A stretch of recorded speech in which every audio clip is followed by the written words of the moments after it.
আমরা এসে দেখলাম রোগীদের যে বাথরুম ব্যাপক অপরিষ্কার এবং হচ্ছে এত নোংরা যে এখানে একটা রোগীও যাওয়ার মতো বাথরুম এটা না, মারাত্মক অপরিষ্কার। কর্তৃপক্ষের যখন জিজ্ঞেস করছি যে আপনাদের বাথরুমগুলো এত অপরিষ্কার কেন, কোনো রোগী যাওয়ার মতো অবস্থা নাই, কিন্তু তারা বলছে যে আমাদের ক্লিনার নাই। কিন্তু ডাক্তার এবং নার্সদের যে বাথরুমগুলা আমরা ওইগুলাতে গেলাম, ওইগুলা সবগুলাই পরিষ্কার পরিচ্ছন্ন। অফিস প্রধান থেকে শুরু করে কেউই নিয়মিত অফিস করেন না, অ্যাবসেন্ট থাকেন, না হলে লেট করে আসেন। অধিকাংশ মানুষ 50% অ্যাবসেন্ট। এর মাঝে আজকে 2 জন অ্যাবসেন্ট, অফিস প্রধান নিজে অ্যাবসেন্ট, আর হচ্ছে আনোয়ার হোসেন নামক একজন মেডিকেল টেকনিক্যাল, সে অনুপস্থিত। ভারপ্রাপ্ত কর্মকর্তাকে জিজ্ঞেস করলাম, উনি কিছুই জানে না। কিন্তু ভারপ্রাপ্ত কর্মকর্তাকে অ্যাভয়েড করে অফিস প্রধান তাকে মৌখিক ছুটি দিয়ে দিছে, যেটা আমাদেরকে মোবাইলে উনি বলছে। তো উনি তো বর্তমানে অফিস প্রধান না, বর্তমানে অফিস প্রধান হচ্ছে ভারপ্রাপ্ত কর্মকর্তা। যদি ছুটি দেয় উনি দিবে। আর এই আনোয়ার হোসেন আমাদের কাছে অভিযোগ আছে, সে অফিস করে না নিয়মিত, সে নিয়মিত কোনোদিনও অফিস করে না। হাসপাতাল থেকে বেরিয়ে যায় তখন তারা বায়োমেট্রিক দেয় না, চেক আউট করে না, তাহলে সে 1 ঘন্টা পরে চলে গেল না 2 ঘন্টা পরে চলে গেল, এটার কোনো কিন্তু হিসাব নাই।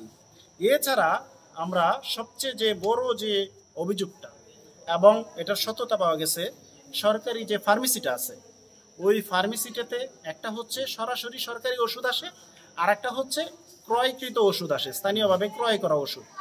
এখানে অনেক অ্যান্টিবায়োটিক আছে, যেখানে আমরা দেখলাম রেজিস্টারে অ্যান্টিবায়োটিক নাই, কিন্তু গোডাউনে গিয়ে আমরা অনেক অ্যান্টিবায়োটিক পাইছি।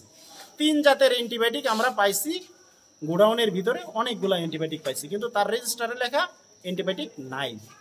এছাড়াও সুলাইমান নামের একজন ব্যক্তি ছিল, সে হচ্ছে ওই রেজিস্টারগুলো মেনটেন করে ঔষধের, বেসরকারি যে ওষুধগুলো, ক্রয়কৃত যে ওষুধগুলো, সেই রেজিস্টার আমরা পাই না। মে মাসের আগে কোনো রেজিস্টার নাই। 2 ধরনের ওষুধ, একটা হচ্ছে সরকারিভাবে আসে, আর একটা হচ্ছে ক্রয়কৃত, স্থানীয়ভাবে ক্রয়কৃত।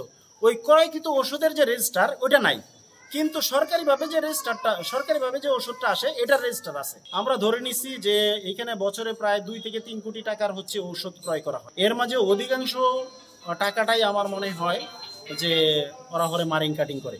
আর এর জন্য তারা বলতেছে এর জন্য দায়ী হচ্ছে সাবেক যে স্টোর কিপার সুলাইমান। এইখানে যে বর্তমানে যে ওষুধ বিতরণ করে তারও অনেক দায় আছে। তার হচ্ছে গোডাউনে গিয়ে আমরা অনেক স্টোরে পাইছি অ্যান্টিবায়োটিক, সবাইকে বলতেছে যে নাই, এবং তার রেজিস্টারেও লেখা আছে নাই।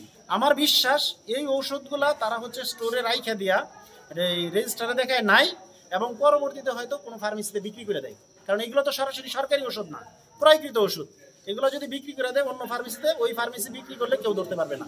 তত্ত্বাবধায়ক ডক্টর মাহবুব রহমান স্যার ব্যক্তিগত কারণে ছুটিতে থাকায় আমাকে মৌখিকভাবে উনি দায়িত্ব প্রদান করে যান। দুদকের একটি টিম পরিদর্শনের জন্য, হসপিটাল পরিদর্শনের জন্য আসেন। বহির্বিভাগে যাওয়ার পরে বহির্বিভাগের বিভিন্ন রুম পরিদর্শন করেন। পরবর্তীতে ওনারা ফার্মেসিতে যান, ওষুধপত্র, অন্যান্য রেকর্ড, রেজিস্টার্ড এইগুলা নিয়ে তারা দেখেন।